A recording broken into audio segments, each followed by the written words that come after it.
아멘. 할렐루야. 서로 한번 인사합시다. 당신이, 집사님이, 권사님이, 장로님이 함께 계셔서 참 좋습니다. 우리 옆에 앞에 대해 한번 인사하겠습니다.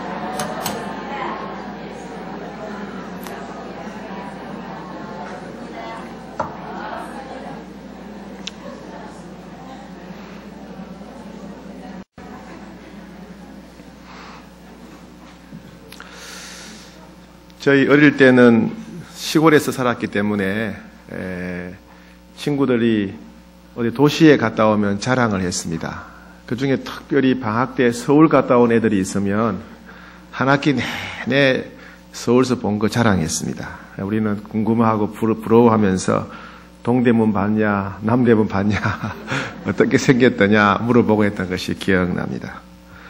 어떤 친구가 잘해가지고 대통령 상을 받았습니다. 청와대에 가서 상을 받고 악수를 하고 왔는데 어느 날 손이 특별한 손이라는 거예요. 왜냐하니까 대통령과 악수한 손이라는 거예요. 며칠 동안 세수도 안 했다는 겁니다. 네, 더러워서. 네, 이 대통령을 만나도 이렇게 대단한데 하나님을 만나면 얼마나 놀랍겠습니까? 온 세상의 왕, 만왕의 왕을 만난다는 것은 얼마나 놀라운 경험이니까. 이사야서 6장은 선지자 이사야가 하나님을 만난 경험입니다. 오늘 그 본문을 같이 함께 살펴보도록 하겠습니다. 먼저 1절 한번 같이 읽겠습니다. 시작. 우시야 왕이 죽던 해에 내가 본적 주께서 높이 들린 보좌에 앉으셨는데 그의 옷자락은 성전에 가득하였고. 네, 우시야 왕이 죽던 해다 그랬습니다. 기원전 739년경인데 이 우시야 왕은 원래는 참 대단한 왕이었어요. 16살 때 왕이 되어서 52년간 통치했는데 굉장히 경건한 왕이었고요. 하나님을 경외하고 백성들을 사랑하고 아주 유능한, 굉장히 유능한 왕이었습니다. 그래서 우상을 제거하고 또 하나님께 예배드리는 제도를 재정비해서 확립하고 또 국방을 굉장히 강화했습니다. 영토를 확장하고 군대를 기르고 무기를 개발하고 진지를 만들고 해서 아주 국방을 튼튼히 했던 그런 왕이었고 목축업, 농업 등을 활성화시켜서 나라를 경제적으로 아주 부유하게 만들었던 정말 대단히 훌륭한 왕이었습니다. 그래서 백성들로부터 아주 큰 지지를 받았죠. 경건한 선지자나 또 진실한 제사장들로부터 전폭적인 지지를 받았고 다윗 이후로 가장 위대한 왕이 될 것이다 라는 그런 기대를 한 몸에 받았던 위대한 왕이 우시야 왕이었고 주변 여러 나라들은 이 우시야 왕 때문에 이스라엘을 두려워하고 하여튼 그런 때였습니다. 그런데 이 우시야 왕이 잘 나가다가 모든 것이 잘 되자 그만 마음이 교만해진 것 같습니다. 사람은 이 높은 자리에 올라가면 교만해지는 모양이에요. 교만해져가지고 내가 왕이니까 내가 직접 하나님께 제사를 한번 드려봐야 되겠다 해서 제사장 자리를 넘보다가 자리를 잃어버렸죠. 제사장 자리를 넘보다가 그만 하나님의 심판을 받아서 문둥병에 걸리고 말았어요. 나병이죠. 그래서 왕이지만은 격리 수용됩니다. 왕이 아니었으면 들판에 쫓겨났을 텐데 왕궁 한쪽에 구석에 격리 수용되어서 8년 동안 거기서 갇혀 있다가 결국 죽고 말았습니다. 비록 말년에 타락하고 실수해서 문둥병이 걸렸지만은 그의 죽음은 백성들에게 엄청난 충격을 주었어요. 왜요? 원래는 참 하나님을 경외하는 왕이었고 백성들을 사랑하는 왕이었고 국방과 경제를 든든히 했던 정말 대단한 유능한 왕이었기 때문에 그렇습니다. 이스라엘을 부흥 발전시킨 위대한 왕이었기 때문에 그렇습니다. 설상가상으로 그 무렵에 이스라엘은 국제적으로 심각한 위기에 직면하게 됩니다. 뭐냐면 이스라엘 북쪽에 아시리아라고 성경에는 아수르라고 나오죠. 요즘 그 터키 이라크에서 전쟁 나고 있죠. 예, 거기고 바로 옛날에 아수르가 지배했던 지역입니다. 모술이라고 하는 지역은 또 보면 요즘 모술에서 전투가 많이 일어나고 있죠. 아수르의 수도였던 지역이고요.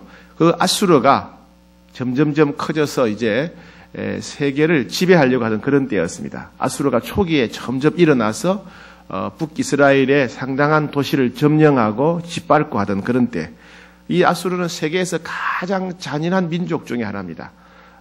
포로를 잡으면, 지금도 보면 아수르 유적에 보면 벽에 부조로 이 조각을 해놓은 거 보면 포로를 잡아갈 때 코에다가 구멍을 뚫어가지고 갈고리로 엮어서 가고 귀를 잘라버리고 막 이렇게 합니다. 그래서 굉장히 무서운 민족이 아수르였습니다. 근데 그 아수르가 점점 세력을 확장해가지고 북이스라엘의 일부 도시들을 점령하고 남쪽으로 내려오고 있는 그런 무서운 때였습니다. 그래서 이스라엘 안에서 이 상황을 어떻게 될 것인가? 우리가 아수르한테 항복해야 된다. 아수르하고 친교를 맺자. 친아수르파. 아니다. 우리가 애굽 전통적인 세력 남쪽에 있는 애굽에게 의지하자. 친애굽파.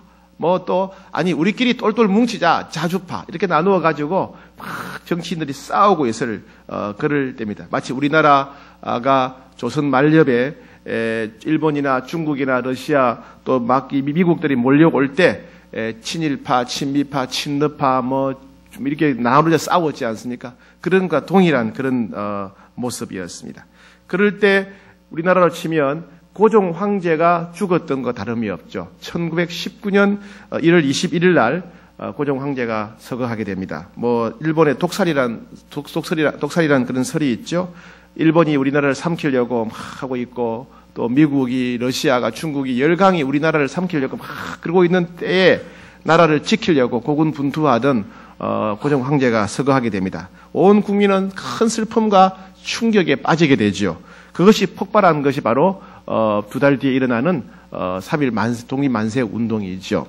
네, 이와 같이 우시야 왕의 죽음은 고종의 죽음과 같이 백성들에게 큰 슬픔과 또 충격을 안겨주었고 동시에 국제 정세로 인해서 불안과 두려움이 백성들에게 몰려왔습니다. 즉 온 국민들이 큰 충격과 실망에 빠졌을 때 그리고 국제 정세로 인해서 불안과 두려움이 몰려왔을 때 그때가 바로 우시야 왕이 죽었을 때라는 얘기입니다.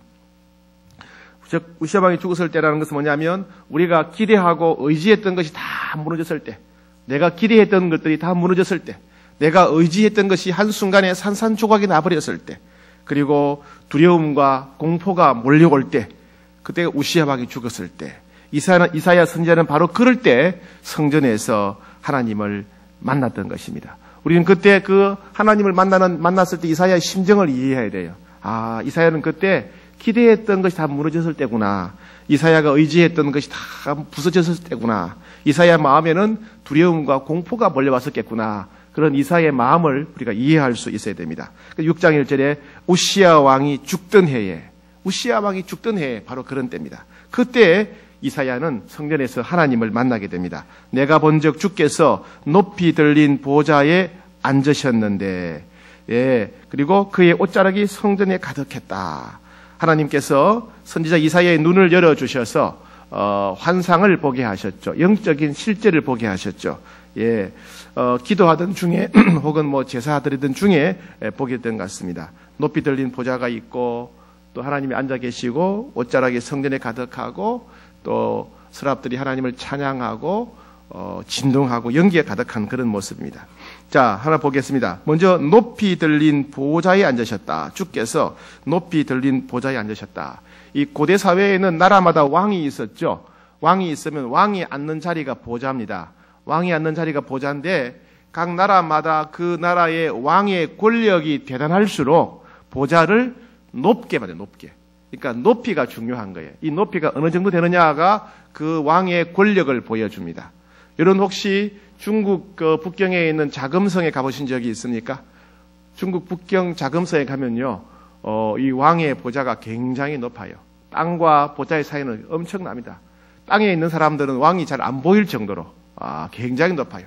그거 보다가 우리 경북궁에 와서 왕의 보좌를 보면 이 왕인가 싶을 정도로 그만큼 중국의 황제와 조선의 왕은 차이가 있었던 거죠. 이와 같이 왕의 그 보좌는 높이 올라갈수록 그만큼 권세, 권력이 대단하다는 겁니다. 그러니까 이사야가 보니까 하나님의 보좌는 더없이 크고 높고 영광스러웠다. 세상에 이런 보좌가 있을까 싶을 정도로 그 보좌가 크고 높고 영광스러웠다. 하나님의 그 주권과 권세가 얼마나 크고 놀라운가를 보좌를 통해서 볼 수 있었다. 그런 뜻입니다. 그리고 주님의 옷자락이 성전에 가득 차 있었다 그랬어요. 요즘은 옷을 그렇게 뭐 길게 하지 않죠. 그런데 옛날에는요, 고대 지방에서는 이 왕이나 귀인들이 옷을 땅에 질질 끌리게 만들어요. 여러분 옛날 영화를 가끔 보시면 그런 장면 가끔 보입니다. 그 왕이나 왕비 옷이 막 진흙바닥인데도 땅에 질질 끌리면서 다니는 걸 볼 수가 있어요. 그거 뭐냐면 권세가 있을수록 옷을 더 크게 만들었대요. 크게. 옷을 크게 내가 대단한 사람이라는 과시하는 겁니다. 즉, 그 당시 사람들의 눈으로 볼 때는, 고대인들의 눈으로 볼 때는 옷이 길다라는 건 뭐냐면 그만큼 권세가 막강하다 이런 상징이었어요. 그래서 하나님의 옷이 성전에 가득했다는 말은 뭐냐면 하나님의 주권과 권세와 영광이 너무나 크고 놀라웠다. 이야, 그 옷을 보는 순간 우리 하나님의 권세와 주권과 영광이 저렇게 놀랍구나라고 감동할 만한 그런 모습이었다 하는 겁니다. 그리고 자 2절, 4절, 2절, 3절 읽겠습니다. 시작. 스랍들이 모시고 섰는데 각기 6날개가 있어 그 둘로는 자기의 얼굴을 가리었고 그 둘로는 자기의 발을 가리었고 그 둘로는 날며 서로 불러 이르되 거룩하다 거룩하다 거룩하다 만군의 여호와여 그의 영광이 온 땅에 충만하도다 하더라. 예, 이 스랍이라고 하는 여기 처음 나오는 건데 스랍은 초자연적인 생물이에요. 일종의 천사와 유사하다고 할 수 있는 인격적인 존재입니다. 살아있는 존재지요. 네, 이 스랍이란 말은 불같이 활활 타오르다 그런 말이에요. 불같이 활활 타오르다. 두 날개가 6개인데 두 날개로는 입을 가리고 두 날개로는 이제 발을 가리고 두 날개로는 날면서 하나님을 찬양했다. 최선을 다해서 불같이 활활 타오르는 심령으로 하나님을 찬양했다. 하나님을 찬양했다. 우리가 고요하게 하나님을 찬양할 때도 있지만은 하나님을 향한 우리의 마음이 너무 뜨거워서 하나님을 너무 사랑해서 하나님 은혜를 너무 갈망해서 하나님의 영광에 압도가 되어서 우리가 온 힘을 다해서 때로는 뛰고 춤추면서 막 하나님을 찬양할 때가 있죠. 온 힘을 다해서 그렇게 이 스랍들은 자신들이 가진 모든 걸 다해서 하나님을 향한 뜨거운 사랑의 열정으로 그렇게 하나님을 찬양하고 있었다. 이름이 스랍, 불같은 자들, 불같이 활활 타오르는 자들이다. 불같이 활활 타오르는 그런 심정으로 하나님을 찬양하는 자들이었다는 겁니다. 그래서 그들이 거룩하다, 거룩하다, 거룩하다 찬양합니다. 그리고 만군의 여호와여, 그의 영광이 온 땅에 충만하도다. 요한계시록 4장 8절에 보니까 밤낮 쉬지 않고 종일토록 찬양했다 그랬어요. 그죠? 하나님 보좌 사방에서 이 그룹들이 천사들이 또 천군 천천만만의 천사들이 그렇게 열광적으로 하나님이 너무 거룩하시다. 우리 하나님이 너무 크고 위대하시다. 우리 하나님이 너무 좋은 분이시다. 그렇게 온 힘을 다해서 열광적으로 밤낮 종일토록 계속 쉬지 않고 하나님을 찬양하고 있는 그런 모습입니다. 그 모습을 다 보게 되지요. 그런데 4절 시작. 이같이 화답하는 자의 소리로 말미암아 문지방의 터가 요동하며 성전의 연기가 충만한지라. 네, 성전이 문지방의 터가 요동했다. 성전이 이렇게 흔들렸단 말이에요. 흔들렸다. 지진 난 것처럼. 그 소리의 그 웅장함으로 인해서 하나님의 그 영광으로 인해서 움직였다. 그리고 거기에 연기가 가득했다. 성전에 연기가 가득했다. 불이 났다는 말일까요? 그런 말이 아니라 여러분 하나님 여기 계시다. 여러분 우리가 주님을 섬기다 보면 찬양할 때나 기도할 때나 예배드릴 때나 우리가 주님이 여기 계시구나, 나와 함께 계시는구나를 강력하게 느낄 때가 있어요. 그죠? 강력하게 느낄 때. 그때 주님이 우리로 하여금 주님이 내가 너와 함께 한다 하는 걸 우리가 느끼고 깨달을 수 있도록 여러 가지 증거를 보여주시죠. 그걸 표현하는 것이 예를 들면 이제 연기가 가득하다. 또 빽빽한 구름이 있다. 혹은 나팔 소리가 들린다. 이렇게 표현하지요. 나팔 소리 들린다. 이건 이제 시각적으로는 구름이 가득하다, 연기가 가득하다. 청각적으로는 나팔 소리가 들린다. 이렇게 표현하죠. 또 이 하나님은 그뿐 아니라 이 이사야가 하나님이 함께 하시면 느낄 수 있도록 진동, 성전이 흔들리는 걸 경험하게 했어요. 오늘도 마찬가지죠. 하나님께서 함께 하시는 걸 경험할 때 하나님 우리를 하여금 진동, 몸이 떨리게 한다거나, 그죠?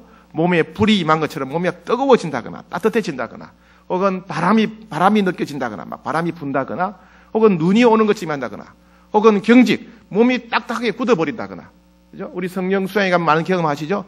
몸이 딱딱하게 굳어버려요. 전신 마비된 것처럼. 예. 몇 분 동안 혹은 몇 시간 동안 몸이 굳어버린다거나, 때로는 쓰러지거나, 그죠? 쓰러지기도 하고. 예. 어떤 여러 가지, 하나님께서 우리와 함께 하신다는 것을 강력하게 우리는 경험할 수 있고, 하나님은 그걸 경험하게 하시고, 그것을 표현한 것이 성전이 진동했다. 그리고 연기가 가득했다. 이렇게 표현한 겁니다. 이사야는 이와 같이 하나님께서 성전에 살아 계시고 높고 높은 보좌에 앉으셨고 그 옷자락이 성전에 가득할 만큼 하나님의 축복과 권세와 영광이 너무나 놀랍다는 걸 경험했어요. 그리고 그 하나님을 찬양하는 그 서랍들, 밤낮 계속 종일토록 하나님이 얼마나 거룩한 분이신지, 이 세상의 어떠한 것과도 비교할 수 없다. 이게 거룩하단 말이에요. 이 세상의 어떠한 것과도 구별되게 비교할 수 없다. 이게 거룩하다. 하나님은 이 세상의 어떠한 것도 비교할 수 없을 만큼 높고 존귀하시고 광대한 분이시다. 거룩하다, 거룩하다, 거룩하다 하는 그 찬양의 소리를 듣게 됩니다. 야, 하나님이 살아계시구나. 하나님이 살아계시구나. 하나님이 이렇게 높고 존귀하고 권세 있고 영광스러운 분이구나. 그걸 체험하게 되는 거예요. 이 땅의 왕은 잘 하다가도 때로는 실수해서 죄를 짓고 그리고 비참하게 죽어갔지만은, 그래서 그것 때문에 나라가 풍전등화와 같은 급박한 상황이 되었지만은 온 국민이 실망과 또 두려움과 공포에 떨고 있지만은 하나님은 여전히 성전에 살아계시구나. 하나님은 여전히 성전에 살아계시면서 존귀와 영광과 권세와 위협이 너무나 광대하시는구나 하는 것을 체험하게 되었다는 것입니다. 이 땅의 백성들이 믿던 우시야 왕은 한계가 있어요. 아무리 뛰어나도 아무리 훌륭해도 마음이 변할 수 있고 실수할 수 있고 죄를 지을 수 있고 때가 되면 병들어 죽는 겁니다. 이 땅의 왕은 한계가 있어요. 그러나 성전에 계신 하나님은 영원히 살아계시고 영원히 살아계시고 절대로 실수하지 않으시고 절대로 변하지 않으시고 영원히 신실하시고 영원히 주권과 권세와 능력으로 통치하신다는 것을 경험하게 되었다는 것입니다. 우리 하나님이 진정한 왕이시구나. 우리 하나님이 온 세상의 왕이시구나. 만왕의 왕이시구나. 우리 하나님만이 영원토록 다스리시는구나 하는 것을 경험하게 되었다는 것입니다. 이 하나님이 살아계시구나. 이 하나님이 우리와 함께 계시구나. 하나님이 여기 계시구나 하는 것을 이사야가 경험했다는 겁니다. 이 하나님을 왕으로 모시고 이 하나님을 의지하며 살아가는 삶이 얼마나 복될까 경험했다는 거예요. 우시야 왕을 진정한 왕으로 믿다가 이제 성전에 살아계신 여호와 하나님이 진정한 왕이시구나. 여호와 하나님을 왕으로 모시고 여호와 하나님을 의지하며 살아가야 되겠구나. 여호와 하나님께 순종하며 살아가야 되겠구나. 그것이 가장 복되고 영원토록 형통한 길이구나 하는 것을 이사야가 깨닫게 되었다는 말입니다.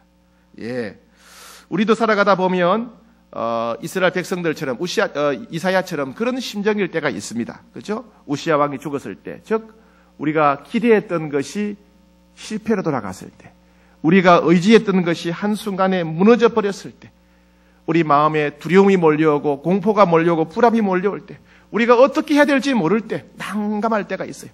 그죠? 그냥 땅바닥에 주저앉아서 한숨 쉬고 있을 때가 있어요. 아마 여러분 가운데도 그렇게 밤새도록 한숨 쉬다가 새벽에 나오신 분 있을 줄 압니다. 우리도 하나님을 만나야 돼요.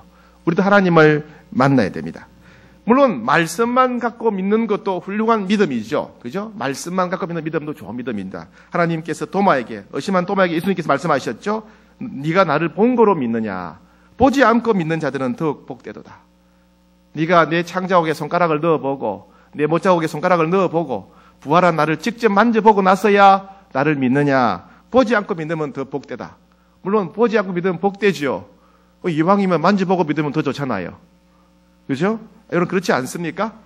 그렇지 않습니까? 네. 도마는 얼마나 큰 확신을 가졌겠습니까? 그는 설교할 때마다 예수님은 부활하셨습니다. 예수님 부활하셨는데 그건 내가 남에게 들은 이야기가 아니라 내가 직접 그분의 못자국과 창자국을 내가 만져봤습니다. 얼마나 큰 확신을 가지고 그가 복음을 전했겠습니까? 그죠? 그런 체험을 우리가 왜 거절하겠어요? 네. 이사야도 마찬가지입니다. 이사야는 논리적으로 본다면은 이사야가 하나님을 만난 장면, 이 6장이 어디에 와야 돼요? 어디에 와야 돼요? 예? 1장에 와야 돼요. 1장. 그죠? 논리적으로 보면 1장에 이 얘기가 나와야 돼요. 근데 1장이 아니라 1장부터 5장까지 한참 예언하다가 중간에 또 6장이 오잖아요. 그건 뭘 말합니까? 이미 이사야는 선지자로서 하나님 말씀을 전하고 있었다는 겁니다. 이미. 예. 그런데 사역 중간에 하나님의 영광을 체험하는 이런 놀라운 경험을 했다는 거예요. 그리고 그 경험을 이 성경 6장에 기록한 이유는 뭐냐면 이 경험이 자기에게 너무나 중요했기 때문에, 이 경험이 앞으로 그의 평생 사역에 너무나 중요했기 때문에 하나님이 살아계시더라. 하나님이 성전에 살아계시더라. 하나님은 권세와 영광과 주권이 너무나 광대하고 놀랍더라. 하나님은 영원히 통치하시더라. 하나님이 진정한 왕이시더라. 자기가 직접 보고 체험하는 경험이 너무나 놀랍고, 앞으로 그의 사역뿐만 아니라 앞으로 이스라엘이 만날 여러 가지 역사적인 사건들 가운데서 이 체험이 너무나 중요한 역할을 하게 되었던 것입니다. 그래서 그는 이 체험이 너무 중요했기 때문에 그의 사역한 가운데 6장에다가 기록해 놓은 것입니다. 여러분, 만약에 우리도 이사야처럼 그렇게 하나님을 경험하게 된다면 어떻게 될까요? 많은 분들이 경험하죠? 저도 경험했습니다. 오래전에 제가 사역할 때, 청년부 사역할 때, 기도 중에 청년들과 함께 찬양하는 중에 이 하나님께서 이 우리 앞에 강대상 쪽에 큰 보좌에 앉으셔서 보좌의 끝이 안 보이는 보좌에 하나님이 앉아 계신 모습을 하나님이 제게 보여주셨어요. 저만 본 게 아니라 때로는 다른 청년들도 보게 되고 또 집사님들 보게 되고, 최근에는 어느 우리 이현수 권사님이 또 그런 보좌를 보셨다고 간증하셨죠. 그죠? 그런 걸 경험하게 되면 어떻게 될까요? 예배 생활이 달라집니다. 예배 생활이. 찬양하는 태도가 달라져요. 왜요? 주님 여기 계시니까. 주님 여기 계시니까, 그걸 내가 직접 봤으니까 찬양하는 태도가 달라지는 거예요. 찬양하는 태도가. 온 마음과 온 정성을 다하고 단어 하나하나에 온 마음을 다할 수밖에 없죠. 때로는 서서, 때로는 손을 들고, 때로는 춤을 추면서, 때로는 꿇어 엎드려서 내가 할 수 있는 한 최선을 다해서 최고의 것 드립니다. 왜? 주님 여기 계시니까. 그죠? 예배 생활이 변하고 기도 생활이 변하게 됩니다. 여러분, 만약 여러분의 가정에서 혼자 찬송 부르다가, 혼자 기도하다가, 혼자 가정 예배 드리다가 이런 것을 경험하게 되면 어떻게 될까요? 야, 우리 집이 이렇게 방 한 칸짜리 너무 좁은데, 우리 가구는 별 볼 일 없는데, 그럼에도 불구하고 하나님이 우리 집에 계시구나 하는 것을 경험하게 되면 어떻게 될까요? 여러분 가정이 여러분 집이 얼마나 놀라운 성전이 되겠습니까? 그죠? 여러분 가정에 어떤 문제가 있든지 간에 우리 주님이 이렇게 우리 가정에 함께 하신다면 희망이 있구나, 소망이 있구나, 확신이 생기지 않겠습니까? 여러분 가정에서 그렇게 하나님 만나게 되기를 축복합니다. 네. 여러분 만약에 사랑방에서 이런 경험을 하게 되면 어떻게 되겠습니까? 사랑방에 주님이 함께 계신 영광의 보좌를 보게 된다면 어떤 일이 벌어지겠습니까? 그때면 사랑방 식구들이 그 사랑방을 어떻게 대하겠습니까? 여러분 이런 경험을 여러분 직장에서 경험하게 되면 어떻게 될까요? 여러분 직장에서 직장을 위해서 기도하다가 여러분 직장에 계신 그 여호와의 보좌를 경험하게 된다면 여러분 직장을 대하는 태도가 달라지지 않겠습니까? 사람을 대하는 태도, 직장의 여러 가지 문제에 대해서 기도하는 태도가 달라지지 않겠습니까? 또 만약에 하나님이 예루살렘 성전이 아니라 내 자신을 성전으로 삼으셔서 내 가운데 나와 함께 내 안에 하나님이 보좌를 삼으시고 영원히 언제 어디를 가든지 항상 함께 하신다는 것을 우리가 깊게 체험하게 되고 그분의 얼굴을 보고 그분의 음성을 듣게 된다면 얼마나 큰 위로를 받고 얼마나 큰 확신을 갖게 되고 얼마나 큰 소망과 용기를 우리가 가질 수 있게 되겠습니까? 사랑하는 여러분, 혹시 여러분 가운데는 기대한 것이 무너져서 낙심한 분이 계시지 않습니까? 믿고 의지하던 것이 사라져서 정말 한숨 쉬는 분이 계시지 않습니까? 앞으로 다가올 일들 생각하니까 두렵고 불안하고 또 낙심되는 분이 계시지 않습니까? 지금이야말로 우리가 하나님을 만나야 될 때입니다. 주님, 제가 믿고 의지하던 것이 다 무너졌습니다. 주님, 제가 기대하던 것 다 실패로 돌아갔습니다. 주님, 제가 계획하던 것이 뜻대로 안 됩니다. 주님, 제 마음은 너무 두렵습니다. 주님, 제 마음은 너무 두렵습니다. 주님, 저는 내일을 살아갈 자신도 없습니다. 아니, 주님, 저는 오늘 아침에 눈 뜨면서도 저는 두려웠습니다. 여러분 계시지 않습니까? 하나님 만나셔야 됩니다. 그죠? 하나님 만나셔야 돼요. 나와 함께 하시는 하나님 내 안에 계시는 하나님, 성전에 계시는 하나님, 우리 가정에 계시는 하나님 만나셔야 됩니다. 오늘 새벽에 그렇게 하나님 만나시기를 축복합니다.